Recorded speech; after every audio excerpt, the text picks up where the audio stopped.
Assalamualaikum warahmatullahi wabarakatuh. Kami dari kelompok 13 dari Pendidikan Biologi A yang beranggotakan Cikita Zeki Azara dengan NIM 44014210001 dan Ahmad Sabili Rizky Izhari dengan NIM 44014210052 akan mempresentasikan mengenai mamalia. Karakteristik mamalia. Mamalia berasal dari bahasa Latin mame yang artinya kelenjar susu, di mana kelompok hewan ini memiliki kelenjar mame untuk menyusui anaknya. Pada hewan jantan, kelenjar mame mereduksi sehingga tidak dapat digunakan sebagaimana pada hewan betina. Karakteristik yang kedua yaitu penutup tubuh berupa rambut.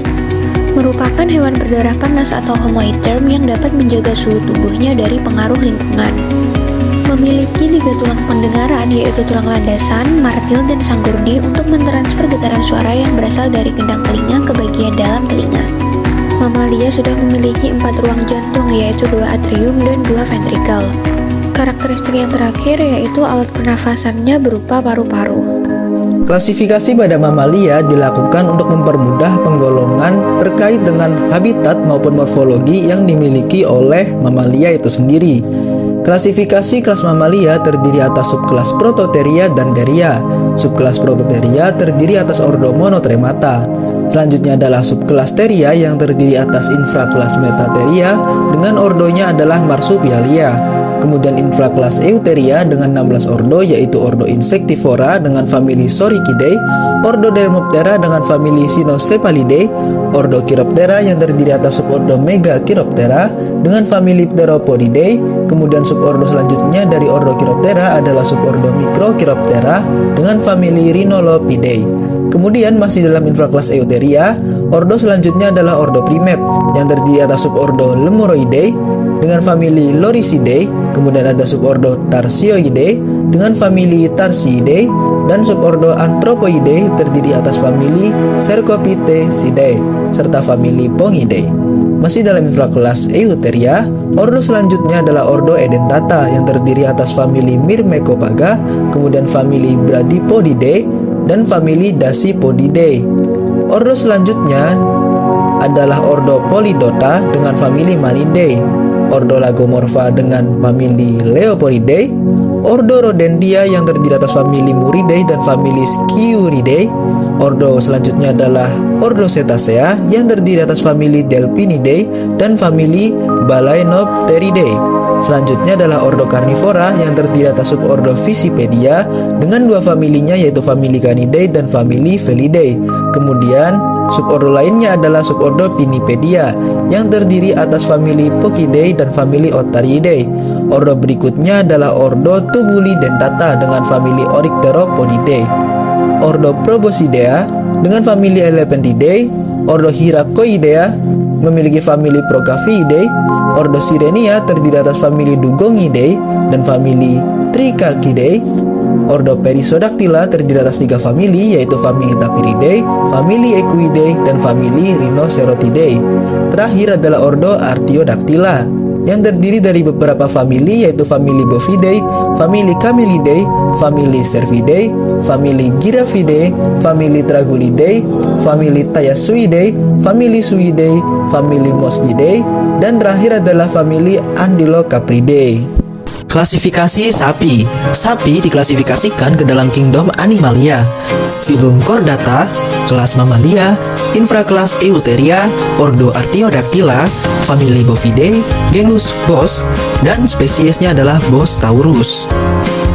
Morfologi dari sapi yaitu tidak berpunuk atau tidak berkelasa, ujung telinga berbentuk tumpul atau bulat, kepala pendek dengan dahi yang lebar, timbunan lemak sapi dewasa cukup tebal dengan garis punggung lurus dan rata, tulang pinggang lebar dan menonjol keluar, rongga dada berkembang dengan baik, bulunya panjang dan kasar, kaki pendek sehingga bergerak lambat.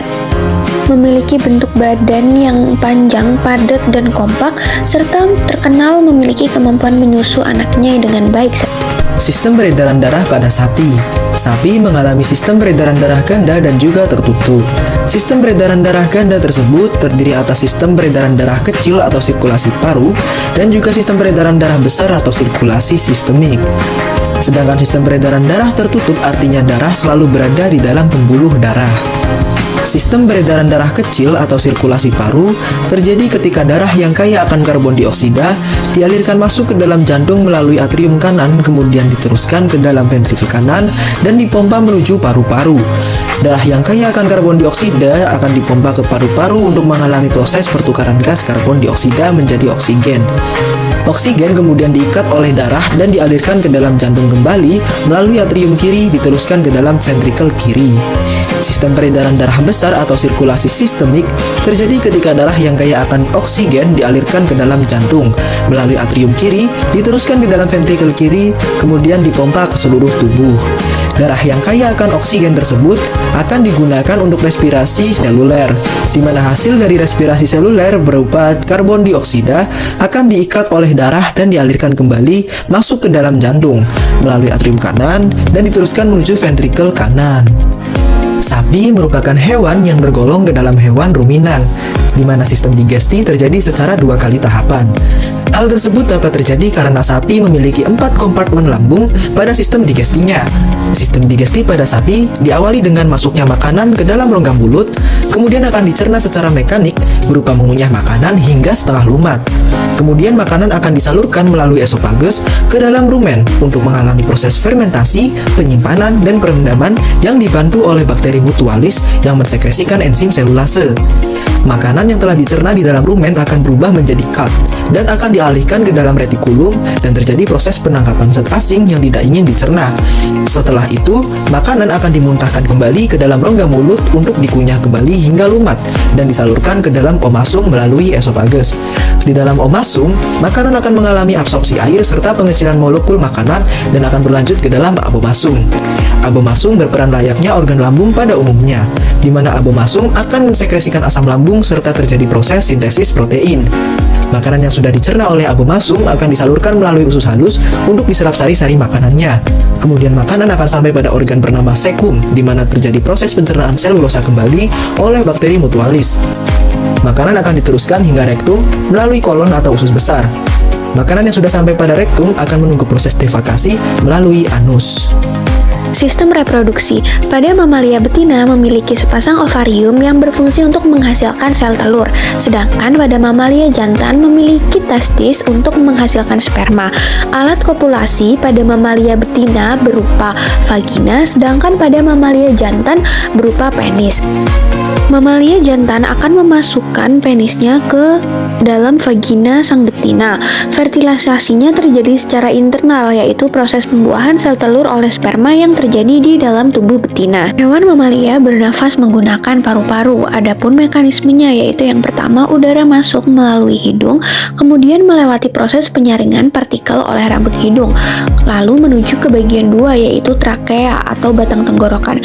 Kemudian udara dari trakea masuk ke paru-paru melewati saluran pernafasan yang disebut dengan bronkus dan bronkeolus. Kemudian berujung ke nomor 3 yaitu paru-paru, di mana terdapat alveolus sebagai tempat pertukaran oksigen dan karbon dioksida. Peranan sapi sebagai hewan ternak yang dimanfaatkan susu dan daging sebagai bahan pangan, kemudian dapat digunakan juga sebagai penggerak alat transportasi, pengalahan lahan tanam, atau untuk membajak. Dalam ekosistem, sapi sebagai konsumen tingkat pertama dalam rantai makanan untuk menjaga keseimbangan ekosistem.